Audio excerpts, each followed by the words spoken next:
शैतानुर्रजीम बिस्मिल्लाहिर्रहमानिर्रहीम। हकीम इनकलाब के माह साल इस हवाले से इसी चैनल पे एक पहले वीडियो मैंने अपलोड की है, मुझे उम्मीद है कि आपने सुनी होगी। उसी के तसलसल में इंशाअल्लाह ये आज वो गुफ्तगू का सिलसिला जारी रखेंगे। हकीम इनकलाब का तारुफ़ जो है वो तो किसी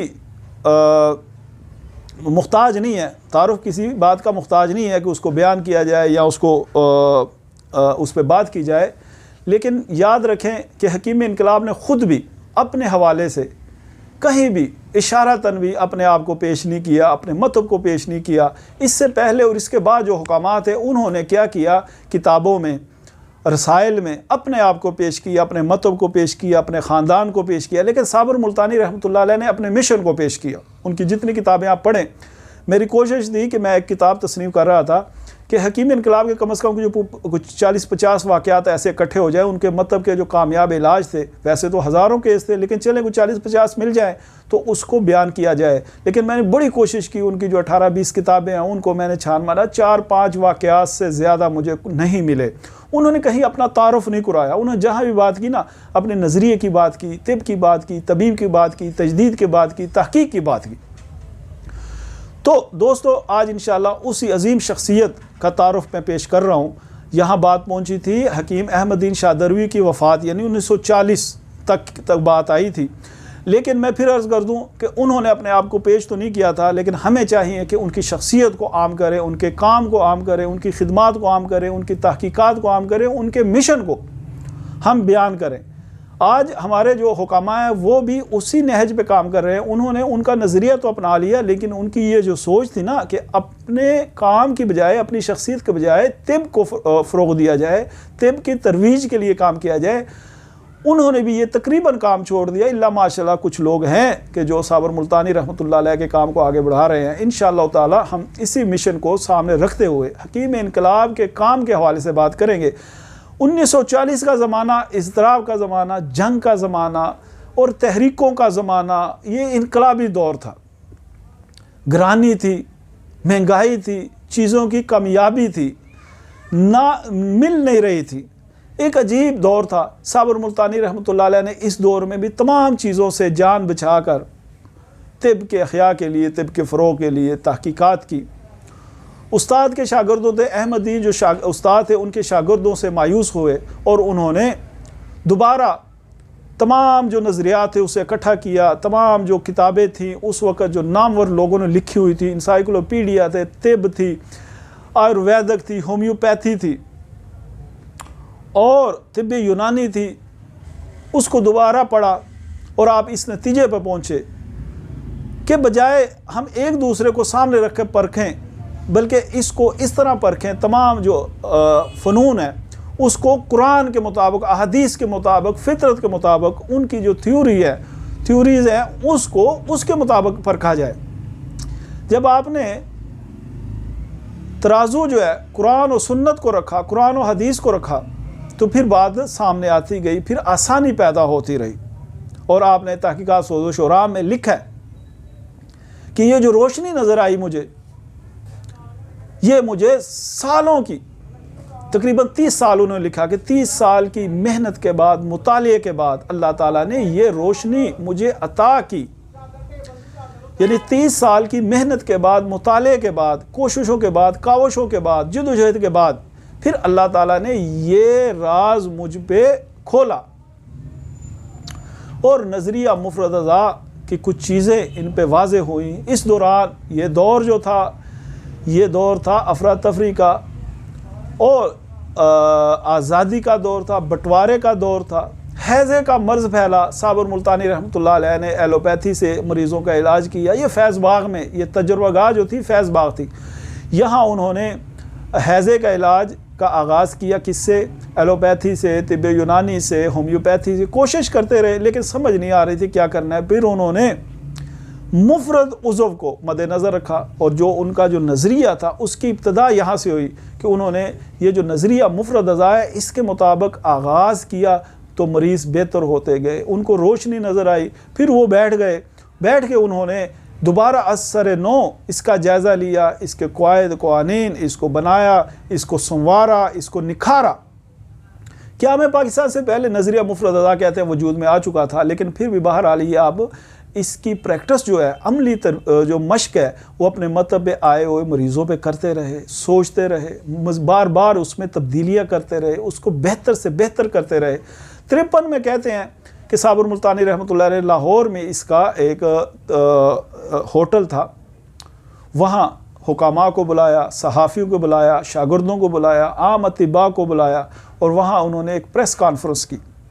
तुर्क होटल था, दालगरा बाज़ार में, गालिबन जो नाम मुझे मुस्लिम नासर साहब ने ये बताया था। वहाँ उन्होंने इस प्रेस कॉन्फ्रेंस की और नज़रिया पेश किया, पूरा नज़रिया जो था उस वक़्त वो पेश किया। लोग बड़े बड़े जो हुकामा थे, गुरु मंटाल थे, जो लीडरान थे तिब के, वो नहीं आए। आम हुकामा आए, वो भी तादाद बहुत कम थी।